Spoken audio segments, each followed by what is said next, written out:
자, 오늘은 포트폴리오 구성을 떻게 직접 하는지 그 은퇴 포트폴리오를 기준해 가지고 그 설명을 하려고 그러는데 그 전에 지금 채권하고 주식 구분을 잘 못하는 것 같아가지고 그거를 준비를 했는데 이게 왜 없지?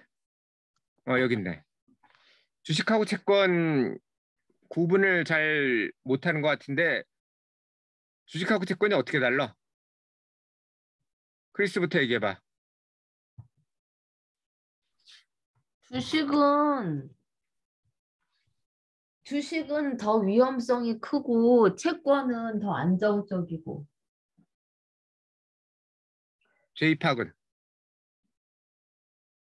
저도 비슷하다 생각해요. 좀 다르게 설명해봐. 다르게요? 주식은 그냥 회사에서 하는 거라 망할 수도 아예 종이 쪼가리가 될 수 있는데 채권은 그러진 않잖아요. 채권도 회사 망하면 휴지 쪼가리야. 아, 그래요? 에스팍. 네. 주식은 그냥 기업에서 발행하는 거고, 채권은 기업에서 할 수도 있는데, 그 나라에서도 하는 대출 비슷한 거죠. 정부나 뭐 기업 같은 데서 하는. 쉽게 얘기하면 주식은 주인이라는 뜻이고 채권은 빚쟁이라는 뜻이야. 네. 내가 예를 들어서 1억이라는 돈이 있어. 근데 그 돈으로 사업을 하는데 쉽게 얘기하자고 2억짜리 오피스를 샀어. 네. 근데 거기 1억 전세가 껴있으면 거기 세입자는 채권자지. 나한테 돈 받을 사람. 네. 그렇죠? 그러니까 채권이 되는 거고 채권자가 되는 거고 나는 주주가 되는 거지. 네. 부채하고 자본을 합치면 그게 자산이지. 그게 대차대조표의 기본 원리 아니야. 그렇죠? 네.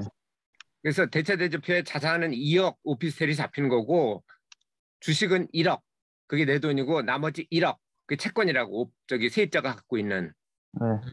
근데 그게 예를 들어서 10년이 지나서 2억짜리 오피스텔이 1억 전세 끼고 샀는데 10년 후에 그게 뭐 10억이 될 수도 있고 반대로 반토막이 나서 1억으로 떨어질 수도 있는데 네. 만약 1억으로 떨어졌다.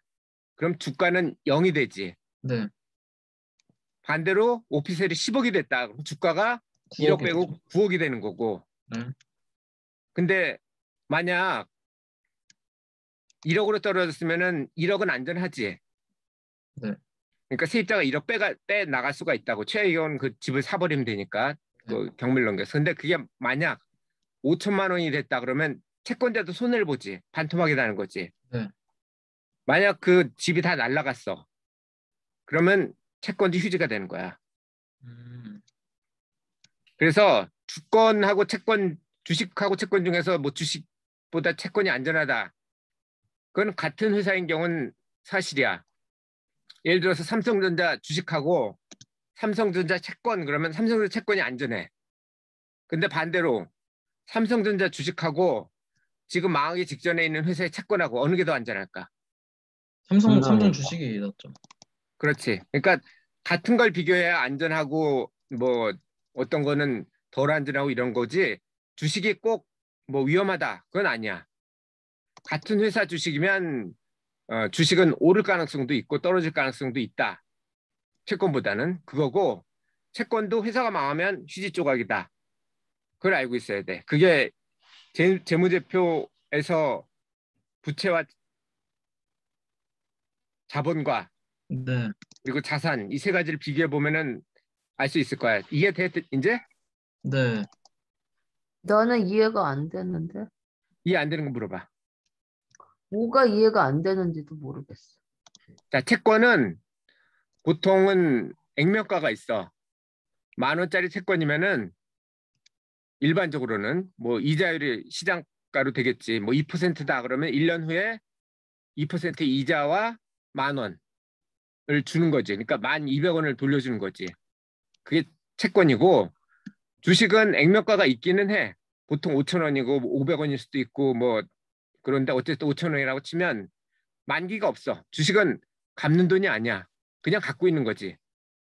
근데 주가가 오를 수도 있고 그 회사가 돈을 잘 보면 혹은 돈을 잘 버는데 그중에 일부를 배당할 수도 있지.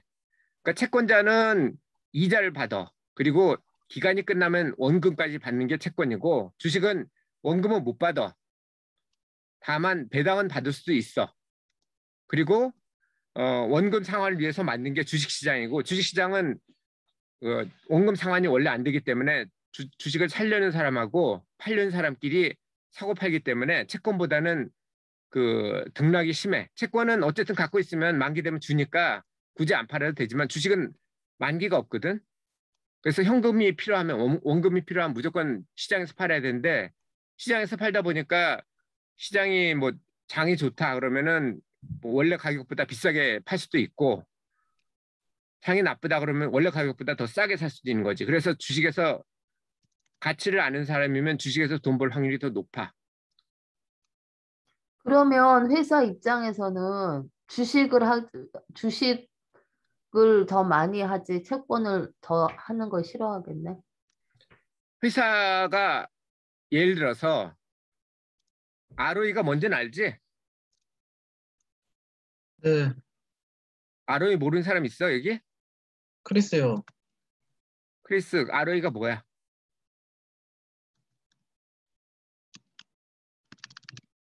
ROE는 뭐 1인지 10 이상 돼야 된다 그랬어.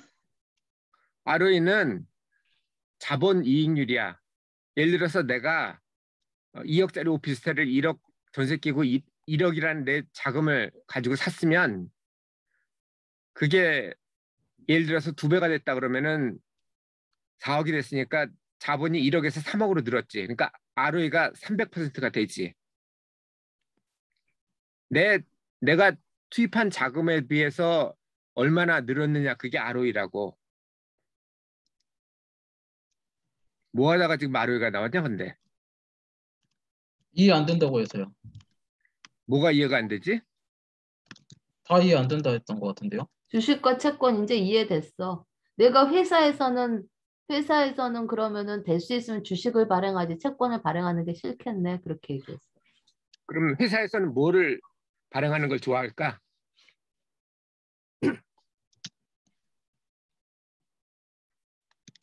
크리스 대답해봐. 주식이 낫겠지. 회사에서는 ROE를 올리려면은 부채가 많아야 돼, 적어야 돼. 많아야죠. 많아야 되지. 그럼 회사 입장에서는 ROE 높이려면은 채권을 늘리는 게 낫지.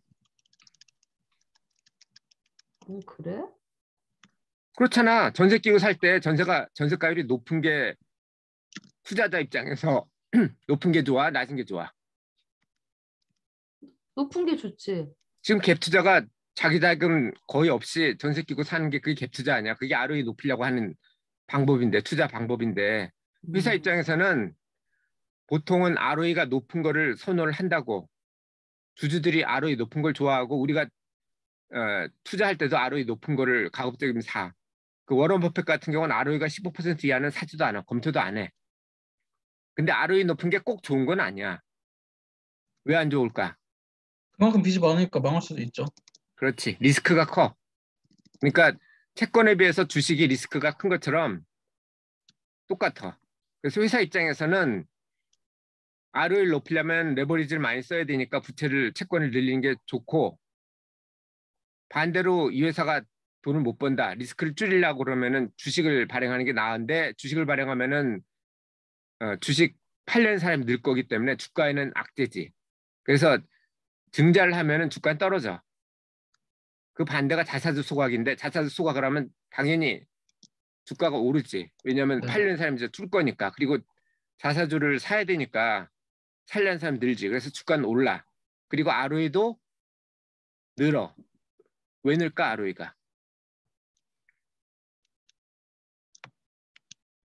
그 주식을 팔았으니까? 주식을 파는데 왜 ROE가 늘지?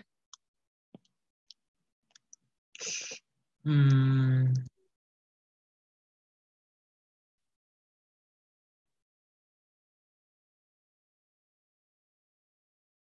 글쎄요.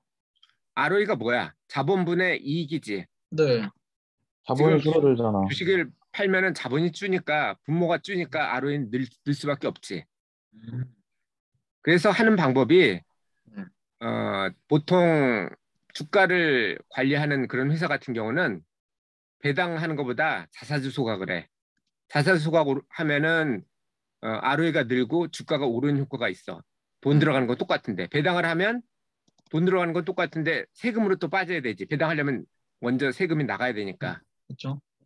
그래서 좋은 회사는 자사주를 많이 갖고 있고 자사주 소각을 하는 회사가 좋은 회사고 그 다음으로 좋은 회사는 채권을 주식보다는 증자하기보다는 발행을 많이 하는 회사가 좋은 회사고 수익성 면에서 제일 나쁜 회사는 증자하는 회사야. 증자하면 주가가 떨어져. 자, 그럼 주식하고 채권 모르는 사람 혹시 있어? 없어. 고마워. S박도 알지? 네. 자, 그러면은 은퇴생활률 포트폴리오인데 지금 어떻게 만들어놨냐면은 70세 이전과 이후로 나눠놨고 70세 이후에는 종신연금으로 살 수 있게 해놨는데 종신연금은 어떻게 만들었냐면은 지금 현재까지 원래 국민연금 147만 원이었던 걸 반납하고 추납을 해서 200만 원 정도까지 올려놨고 누구를 기준으로 하는 거야? 박대선을? 부부 기준이야. 200만 원까지 부부? 올려놨고 부부 알았어. 두 사람 합으로 해서 그리고 그거를 65세 수령할 때 이런 거고 70세로 만약 늦추면은 4천만 원 정도가 되니까 목표액인 3,600만 원보다 많아지지. 그렇게 해서 70세 전은 내가 마시갈 가능성이 별로 없기 때문에 그냥 지금처럼 운영하면 되고 70세 이후는 그 국민연금으로 4천만 원을 받는 거로 끝난 건 아니지만 일부 지금 수납을 더 해야 되니까 하고 있고 그다음에 유족연금 만약 내가 뭐 둘 중에 하나가 죽으면 70%가 감액이 되니까 그런 경우는 2,500만 원 정도로 주니까 그 68% 수준인데 두 사람 사는 게 아니고 한 사람 사는 거니까 이 정도면 가능할 수도 있고 그거 말고도 고려해 본 게 80세가 되면 뭐 죽거나 아니면 80세가 되면 종신보험금이 7천만 원이 나오니까 그거로 배당도 투자를 하면은 3% 기준해 가지고 210만 원의 배당이 나올 거고 추가될 거고 그거 말고 크리스 명의로 면세 주택 마련 저축이 5,400만 원 정도가 있으니까 이것도 기존의 배당은 한 110만 원 정도 이건 2.6% 정도 2.4% 정도 되고 두 개 합치면은 1.2억에 2.6% 정도 되니까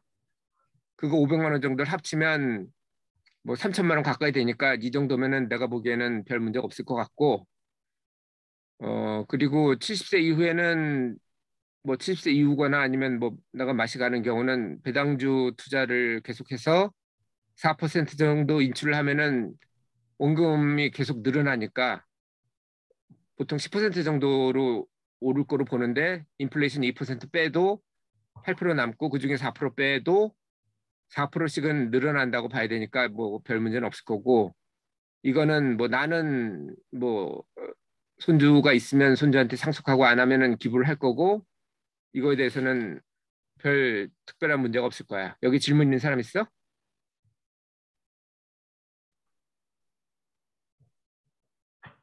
없으면 다음. 그래서 크리스 포트폴리오 개선안은 70세 이전과 이후로 그대로 해놨고 70세 이후는 그냥 ETF로 집중을 하면 돼. 한국은 한국 주식시장 따라가는 ETF로 하고 미국은 미국 주식시장 따라가는 ETF로 하면 그냥 하나만 갖고 있으면 되니까 편하지.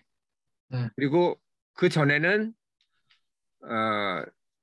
원래 생각했던 대로 미국 다우에게 10종목, 한국 다우에가 10종목 이런 식으로 하고 한국 채권하고 미국 채권을 5천만 원씩 그리고 나머지 1억은 리츠. 한국엔 리츠 좋은 게 없어서 미국이나 캐나다 리츠 하는 거로 일단 잡아봤고 그게 이제 70세가 지나면 이 다우에게서 탈락한 종목들이 분명히 있을 거라고 매년 초에 리밸런스를 할 때 탈락하는 게 있으면 원래는 새로 다우에게 들어오는 거를 샀는데 그렇게 안 하고 그냥 ETF를 계속 늘려가는 형태로 해서 이게 뭐 1년 안에 ETF 하나로 줄 수도 있고 10년이 걸릴 수도 있겠지만 어쨌든지 어느 시점에서는 ETF 하나로 줄 거니까 관리하기가 좀 쉬워지지. 그럼 그때부터는 그냥 4%만 매년 찾으면 기존에 있는 연 4천만 원 정도의 종신연금 말고도 얻을 수 있고 그 연 4천만 원은 물가 상승을 반영한 실질 가치야. 연 2% 물가 반영해서 한 거야. 질문 있어? 그 다오의 개는 그 지난번에 우리 그 당신이 보여줬던 거기 사이트 들어가서 ROE 높고 같은 종목은 빼고 이런 식으로 찾는 거야?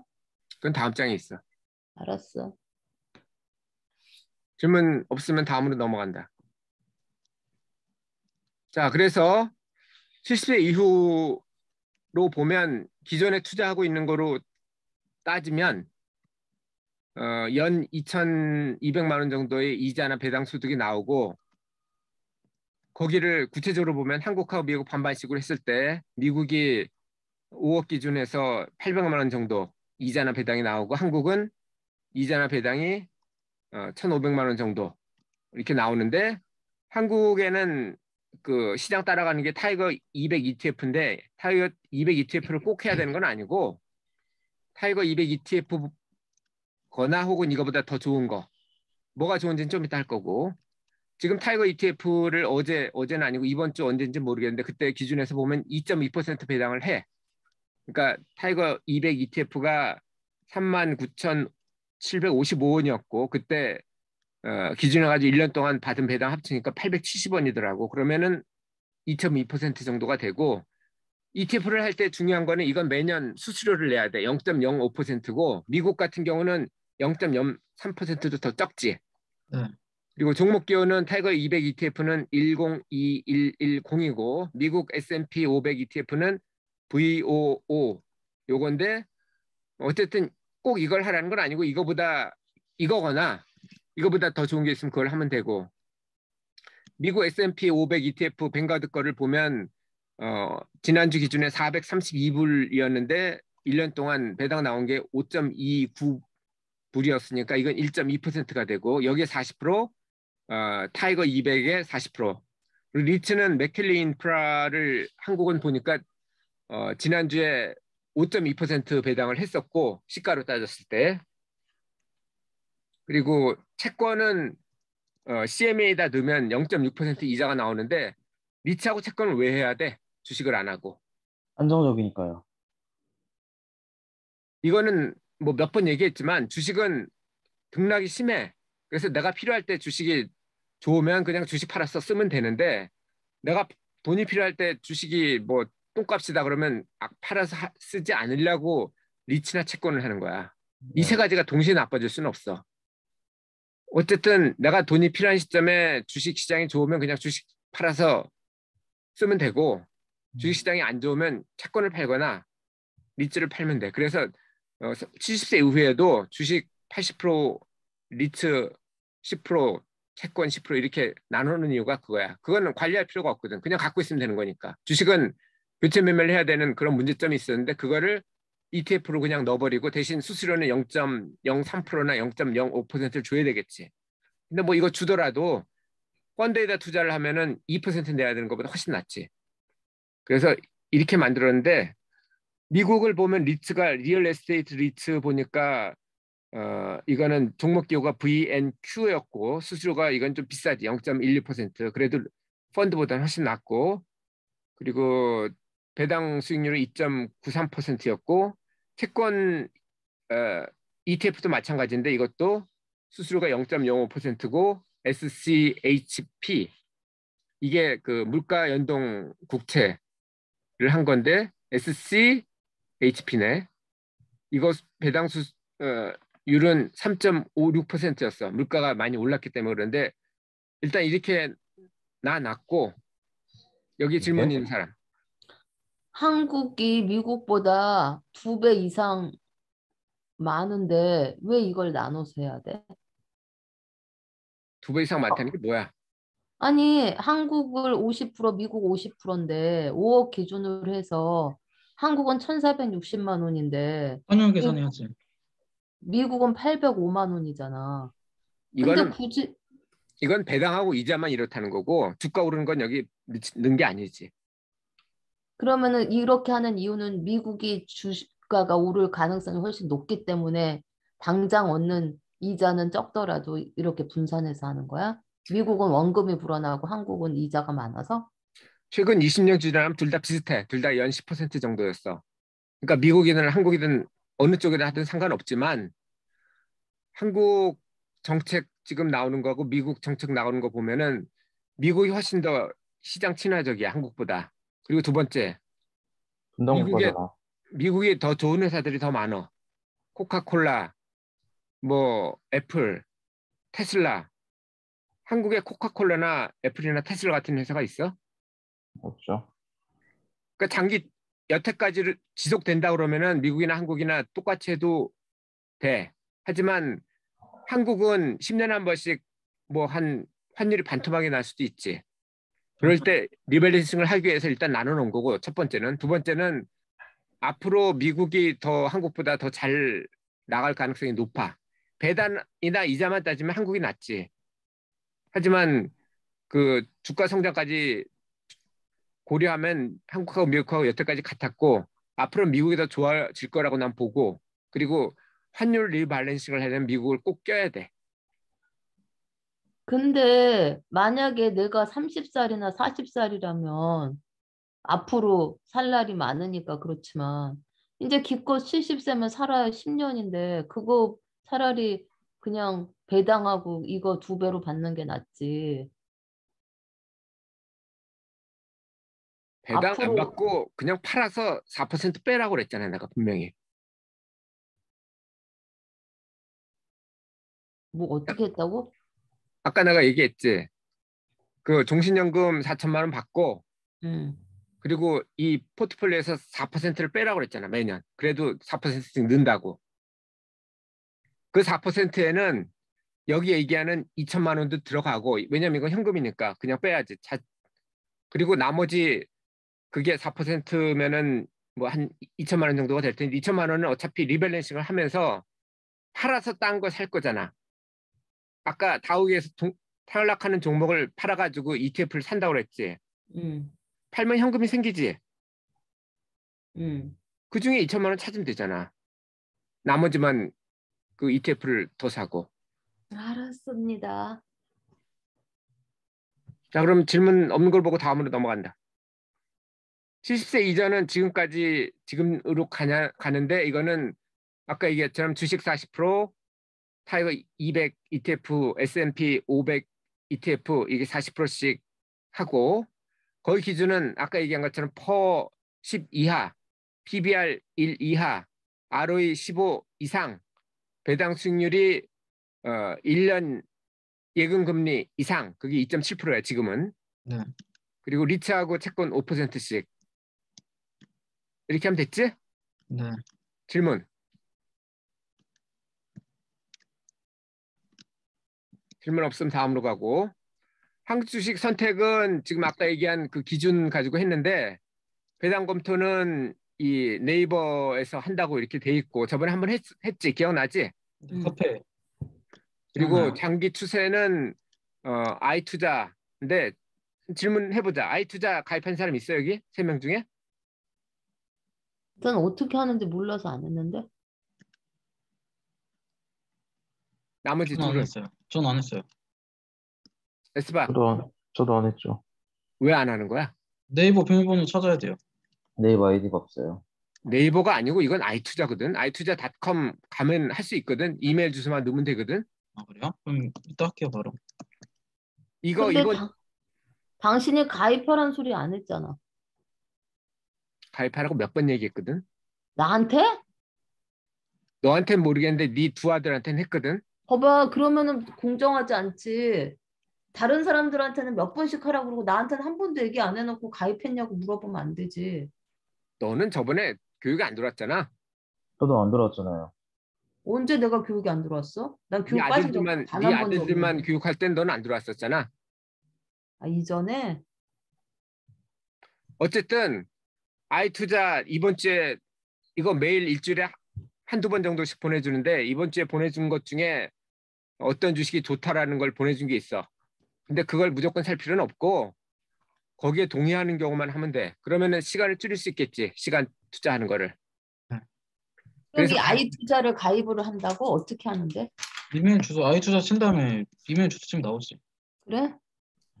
여기 들어가서 이메일 주소 넣으면 이메일로 일주일에 한두 번씩 보내줘. 그거 읽어봐. 알겠습니다. 그리고 이렇게 나온 주식 중에서 업종별로 하나만 해야 된다고 그랬지? 네.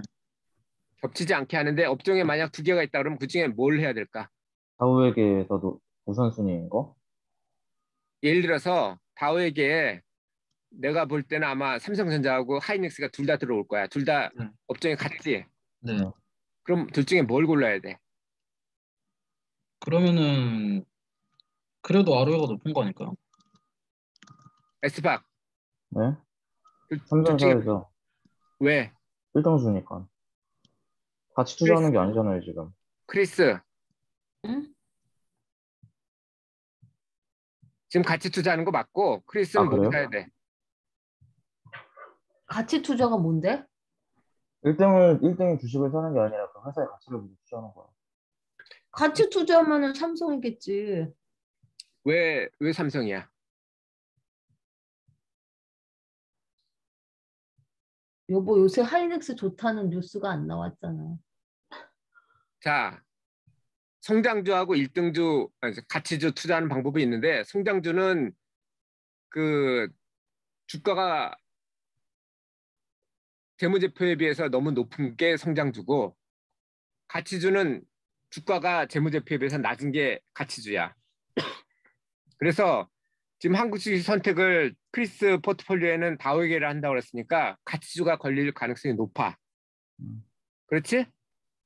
퍼나 PBR이나 ROE는 모르겠는데 퍼나 PBR로 따져보면은 배당 수익률로 이 세 가지로 따져보면은 다우에게 해당되는 건 다 가치주라고. ROE는 성장주겠지. 근데 왜 1등주를 해야 되느냐 하면 여기에 일단 다우에게 들어온다는 거는 일단 가치주라는 뜻이고 첫 번째는 그 중에서 1등주를 선택해야 되는 이유는 1등주와 2등주하고 경쟁하면 누가 이길까? 1등주가 이기죠. 이기죠. 왜 1등주가 이길까? 1등이니까 이기지. 왜 1등이 됐을까?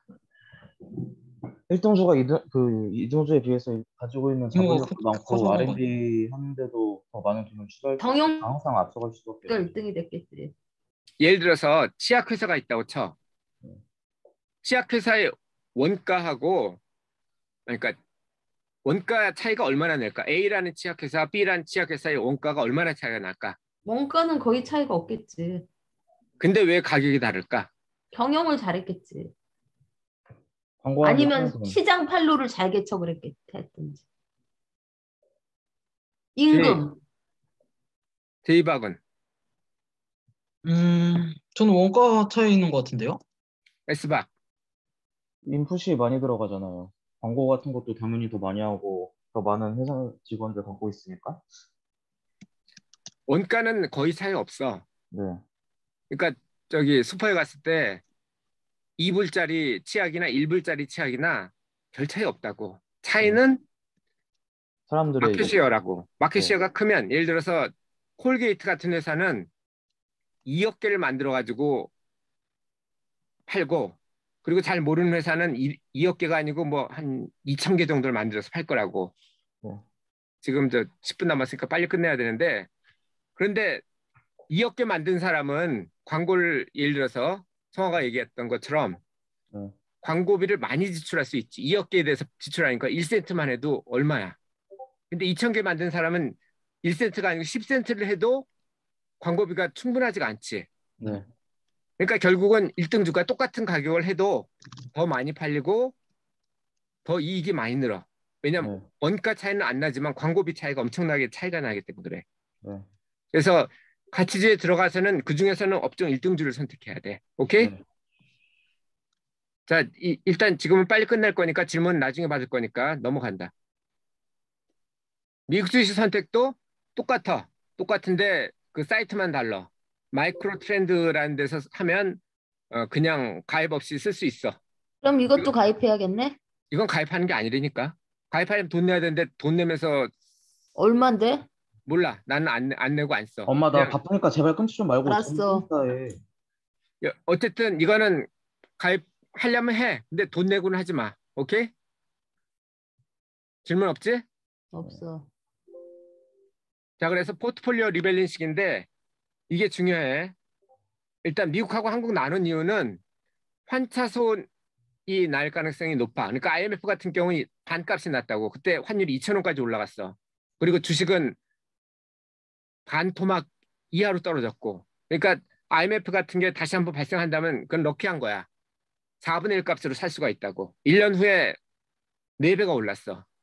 그래서 이거는 10%로 하는 게 아니고 매년 하는 것도 아니야. 국가 배분은 환차손이 있어. 그러니까 미화로 샀다가 다시 원화로 바꾸면은 2번 바꿀 때마다 돈을 내야 되니까 가급적이면은 20% 이상 차이 날 때만 리밸런싱을 해주고 그리고 다시 원 상태로 돌아가면 50%씩 바꿔줘야 돼. 지금 내가 가지고 포트폴리오가 미국 비중이 60%에 올랐어. 원래 50%였었는데. 근데 그대로 그냥 갖고 가려고 그러고 그리고 자산 배분은 매년 하는 거야. 이거는 매년 초에 하거나 아니면 연중에도 10% 이상 변동하면 그때 해도 돼. 나 같은 경우는 어떻게 했냐면은 연초에 뭐지? 30배 폭등했던 게 뭐였지? 힘스톱. 게임스탑 같은 게 갑자기 올랐다고. 그러면 원래 그때가 2월이었으니까 할 때가 아니었는데도 불구하고 1년 기다리면 3분의 1로 다시 떨어질 게 확실하기 뻔하죠. 때문에 네. 그래서 뭐 바로 그때 리밸런싱을 했어. 네. 그래서 이거는 매년 하는 거는 자산 배분이야. 같은 그 카테고리 안에서 하는 거고 혹은 그것도 10% 이상 변동했으면 해도 돼. 왕창 변동했으면 해야 돼. 원래대로 돌아갈 확률이 높으니까. 국가 배분은 이건 환차손 고려가지고 20% 이상일 때만 하고. 자, 여기 질문 있어? 없습니다. 이건 지난번에 배웠습니다. 그런데 왜 미국 거를 꼭 해야 되냐고 질문을 해. 똑같은데. 아니, 청아가 바쁘니까 빨리빨리 하재. 어쨌든 다 끝났고 숙제는 지금 한 거 가지고 포트폴리오 투자 종목 계산할 것 48시간 이내 이메일로 하는 거로 하고. 자, 그럼 여기까지 녹화를 끝날 건데 마지막 질문 있으면 하고. 없으면 녹화 끝나고 아까 그거 가지고 뭐 구하는 거 마크로 트렌드나 저기 야후가 아니지 네이버 파이낸스를 할 거니까 시간 되는 사람 들어오고 자 그럼 지금 마친다.